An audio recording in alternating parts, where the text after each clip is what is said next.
America. I'm Herb Welch, and this is Channel 10 News. Tonight we are remembering the genocide in El Salvador.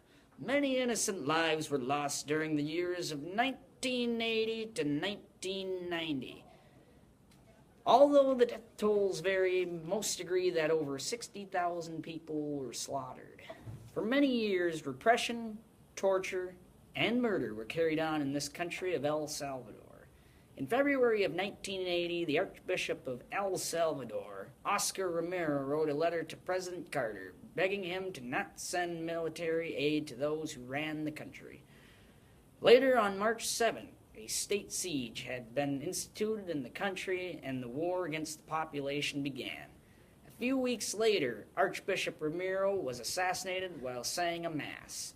It is unknown who assassinated the Archbishop, but this event caused an uproar in the Civil War, soon known a genocide. The first major attack was a large massacre at the Rio Sampo, in which at least 600 people were butchered.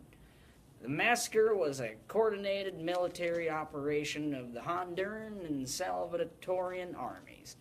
Infants were cut into pieces with machetes, and women were tortured and drowned.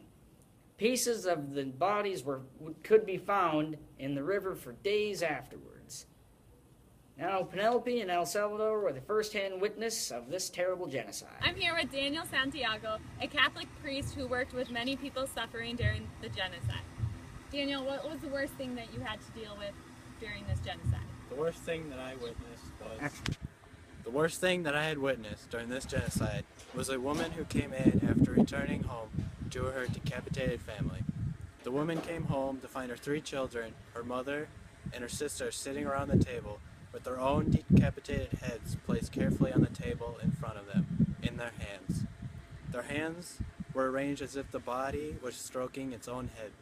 The most horrifying part was that the hands of the 18-month-old baby were nailed into the head to keep it into place.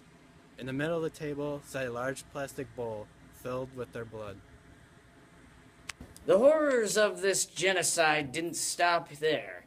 The photos of this horrifying event will always keep their memory alive.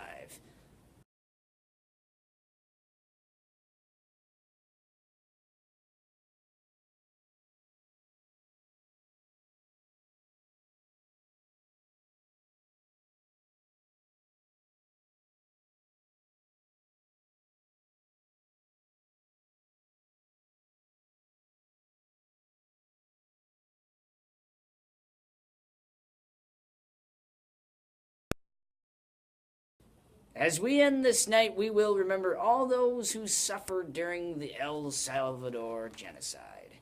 Thanks for watching. I'm Herb Welch, and this is Channel 10 News.